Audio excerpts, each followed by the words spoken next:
looking for a suspect, and according to reports after this incident, it was a case having to do with stolen firearms. But Price says the person that they were looking for... At 4 in the morning in Chicago, amid the bone-piercing cold and the silent darkness of the night, a hidden storm is about to erupt. In an instant, 1,600 federal agents simultaneously activate Operation Steel Flood, targeting 800 objectives at once. But their enemies are not ordinary criminals, but a brutal paramilitary organization that has quietly turned America's vital freight train system into a tool for spreading death. What is truly hidden beneath those seemingly harmless cargo containers? Join us in holding your breath to follow 3 fateful hours in the largest raid in history, where the boundary between life and death is measured only in seconds.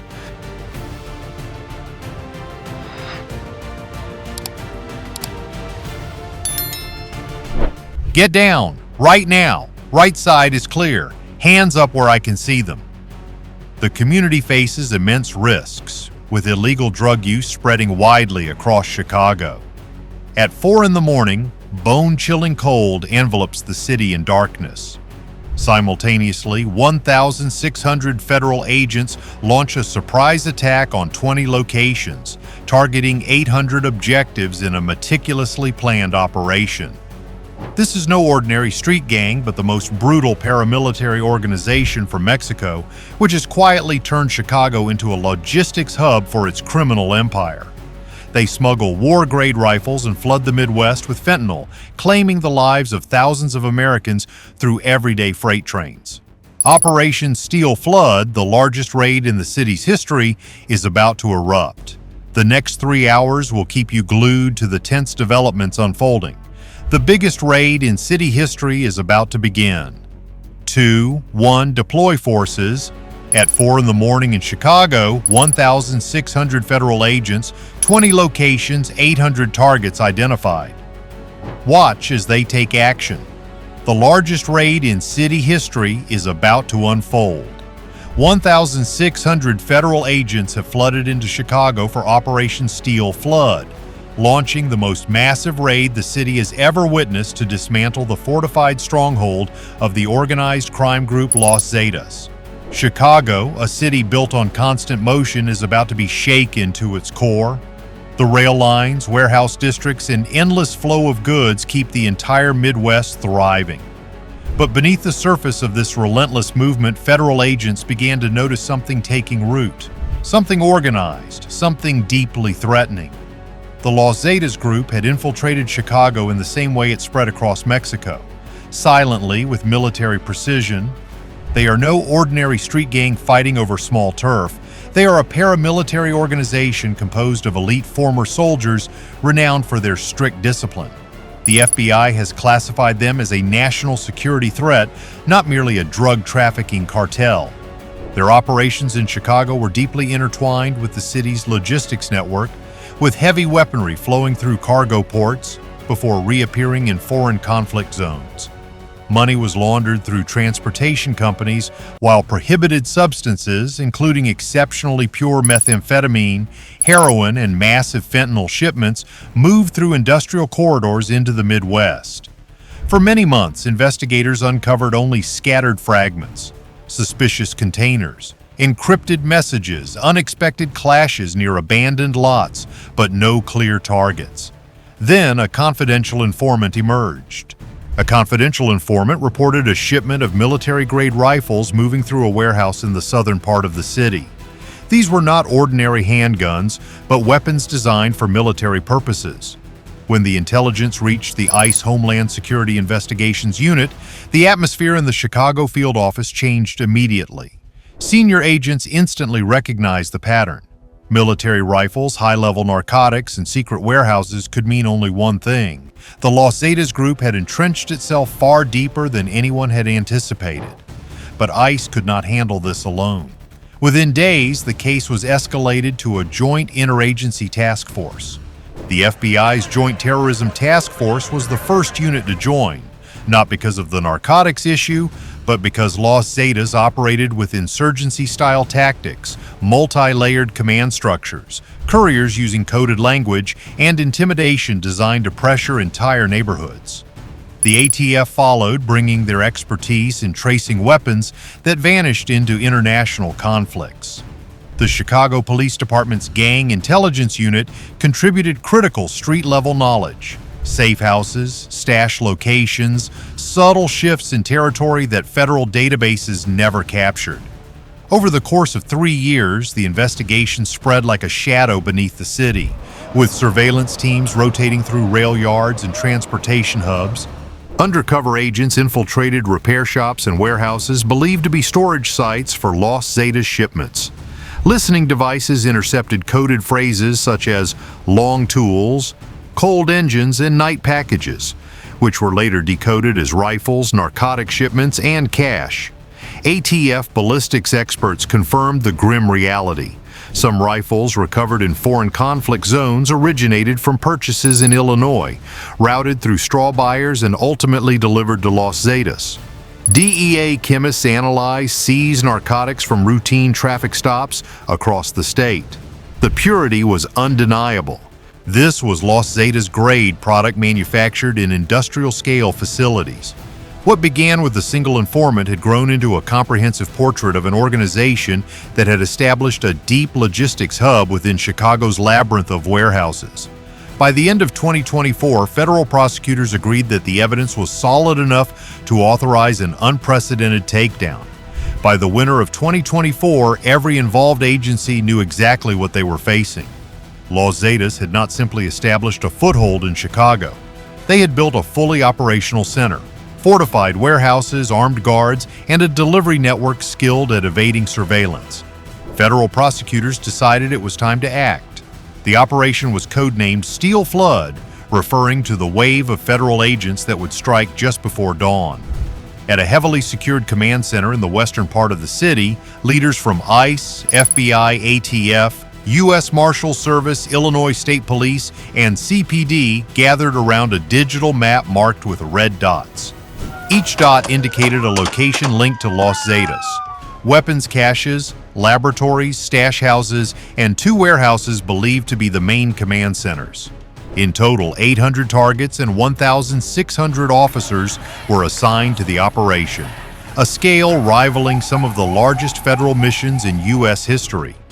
At 4:42 in the morning, the first teams began to move. Armored vehicles sped south along still empty highways. Helicopters hovered silently above the industrial corridors. Support teams took positions on rooftops near the southern rail yards. Chicago remained dark, freezing, and eerily quiet, an unsettling stillness hanging in the air just before everything erupted. The raid began at 4:58 in the morning at Warehouse 17, deep within the vast Weinturm cargo complex. The assault team advanced toward the reinforced steel door. Before the breacher could swing the ram, the first muzzle flashes erupted from inside. Those within had reacted first. Gunfire shattered the silence of the empty lot. Short, controlled bursts, not wild, panicked spraying. These were trained individuals. The federal agents sought cover. Support teams on adjacent rooftops quickly identified 2 gunmen behind stacked pallets. 2 precise shots neutralized the threats. Flashbangs were deployed and the steel door swung open. The agents stormed in, their voices echoing with decisive commands. Inside, they found 3 Los Zetas members barricaded behind a forklift, continuing to resist until the overwhelming number of agents flooded the building, forcing them to surrender. At that very moment, similar scenes were unfolding across the city. At a warehouse near Cicero Avenue, one team cornered an armed security group attempting to flee in 2 pickup trucks. The vehicles were surrounded by armored units before they could mount any resistance. At a row house in South Chicago, the agents confronted a fortified stronghold, but the suspects immediately surrendered as soon as the door was breached. By 7:10 in the morning, the operation reached its peak. Hundreds had been detained, with evidence scattered everywhere. Prohibited substances packed in industrial containers, ledgers, money counters, encrypted phones, logistics notebooks, and most importantly, irrefutable proof that Chicago had become the distribution center for the Los Zetas network. What do you think is the greatest threat from the Los Zetas organization? Smuggling fentanyl through freight trains or military weapons via warehouses? The city had just witnessed the largest takedown of a criminal organization in its history. As the situation stabilized following the early morning raids, federal agents shifted to Phase 2 of Operation Steel Flood, turning the scenes into legal evidence. Every warehouse, every cargo container, every communication device became a critical piece of the vast criminal map that prosecutors had spent years trying to assemble. Inside Warehouse 17, where the first resistance occurred, agents worked with meticulous precision. The air remained tense, and spent shell casings were neatly marked with small yellow triangles. The forklift, riddled with bullet marks, was sealed as evidence. Beneath a false wall of stacked pallets, investigators discovered a cache of military-grade rifles, each one with its serial number professionally obliterated. ATF experts immediately recognized the rifle models as identical to those previously traced to foreign conflict zones. This was the first direct evidence proving that Chicago was not merely a distribution hub for narcotics, it was a pipeline for weapons. At another target in the south, agents discovered a fortified room that resembled an operations station. More than a mere hideout, maps of freight transportation routes were pinned to the walls, with colored strings connecting Texas ports to Illinois rail hubs. Encrypted electronic devices lay scattered on steel tables, still logged into a messaging channel displaying the Los Zetas emblem. The room did not resemble an ordinary criminal den. It felt just like a military forward operating base. Can you imagine it? Right beneath the freight trains you see thundering through Chicago every day, tons of fentanyl and high-grade rifles were silently flowing into the Midwest, and no one knew. Meanwhile, at a house on Ashland Avenue, a secondary confrontation erupted. The U.S. Marshal Service team raided a suspected two-story residence used to stash finances and prohibited goods. As they entered, a mid-level Los Zetas commander attempted to flee down the back stairs, putting up fierce resistance in the hallway. A deputy U.S. Marshal responded with professional tactics, wounding the subject in the leg to stop him. The remaining suspects surrendered immediately. On the second floor, agents discovered barrels stuffed with cash and notebooks with torn pages, revealing detailed records of payments and transportation schedules. Each piece illuminated the full scale of the organization, a three-tier military-style hierarchy: weapon handlers, logistics teams embedded in transportation companies, a finance division laundering money through commodity brokers, and a Chicago regional leader reporting directly to Mexico. Federal prosecutors spent hours piecing together every detail.